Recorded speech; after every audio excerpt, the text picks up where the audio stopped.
बिस्मिल्लाहिर्रहमानिर्रहीम। अस्सलाम वालेकुम व्यूवर्स। ITML ट्यूटोरियल सीरीज़ के साथ मैं हूं मोहम्मद सफदर डोगर। व्यूवर्स, आज के लेक्चर के अंदर जो टॉपिक हम कवर करेंगे वो है ITML फॉर्म्स। फॉर्म्स क्या होते हैं, फॉर्म को हम ITML में कैसे यूज़ करते हैं, एक वेब पेज के अंदर फॉर्म की क्या अहमियत होती है। Form provide a means of submitting information from the client to server. Viewers, अगर आपने कोई वेबसाइट के यूज़ कर रहे हैं और उस वेबसाइट के थे आप डाटा कोई सर्वर पे आपने सबमिट करवाना है, तो उसके लिए व्यूवर्स आपको फॉर्म की ज़रूरत पड़ती है या फॉर्म को आप यूज़ करते हैं। तो यानी कि इसलिए आपको फॉर्म यूज़ करने पड़ते हैं। HTML support tag for creating form, however it does not process the information.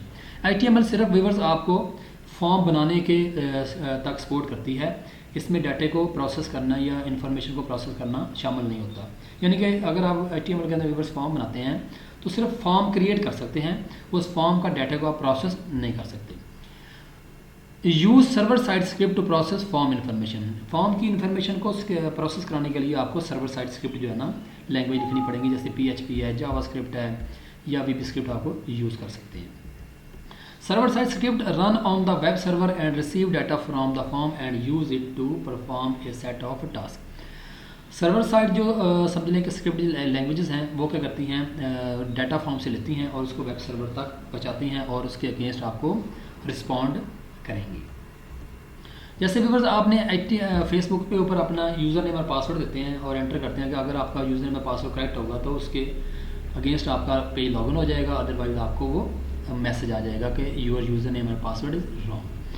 Form tag is use to start a form, यानी कि ये वाला टैग जो है ना फॉर्म को स्टार्ट करने का यूज़ होता है, और स्लैश टैग का जो है ना टैग जो है ना इससे यहाँ पे पता चलेगा कि फॉर्म एंड हो रहा है। व्यूअर्स, यहाँ पे आपने फॉर्म लिखते हैं तो ये स्टार्ट टैग हो जाएगा और ये आपका एंडिंग टैग हो जाएगा। अगर इसका और उसके बाद स्टार्टिंग टैग और एंडिंग टैग के दरमियान आप फॉर्म के एलिमेंट लिख सकते हैं, जैसे आपने टेक्स्ट बनाना है, रेडियो बटन बनाने हैं, जो भी आप इसके अंदर लिख सकते हैं।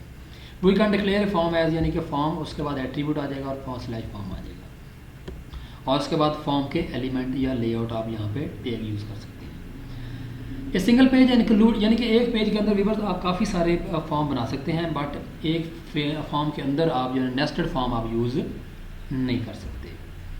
कॉमन एट्रीब्यूट्स के अंदर जो यूज़ होते हैं, एक्शन है, उसके बाद मेथड है। ये एक्शन और मेथड व्यूअर्स आपको PHP के अंदर मैं समझाऊंगा। जब हम PHP पढ़ेंगे तो एक्शन और मेथड के बारे में हम डिटेल से डिस्कस करेंगे। उसके बाद व्यूअर्स इसके आ जाते हैं जी एलिमेंट, यानी कि फॉर्म का नेम भी आप लिख सकते हैं। उसके बाद एलिमेंट आ जाते हैं, यानी टेक्स्ट बॉक्स है, पासवर्ड फील्ड है, हिडन फील्ड है, रेडियो बटन है, चेक बॉक्स बटन है, टेक्स्ट एरिया है, सिलेक्ट टेक्स्ट है, सबमिट बटन है या रीसेट बटन है। तो व्यूअर्स ये समझ लें कि आपके एलिमेंट है, टेक्स्ट बॉक्स बना सकते हैं, पासवर्ड के लिए बना सकते हैं, हिडन फील्ड है, रेडियो बटन है, चेक बॉक्स है, टेक्स्ट एरिया है, सिलेक्ट टेक्स्ट है, सबमिट बटन है और रीसेट बटन भी आप यहाँ पे बना सकते हैं।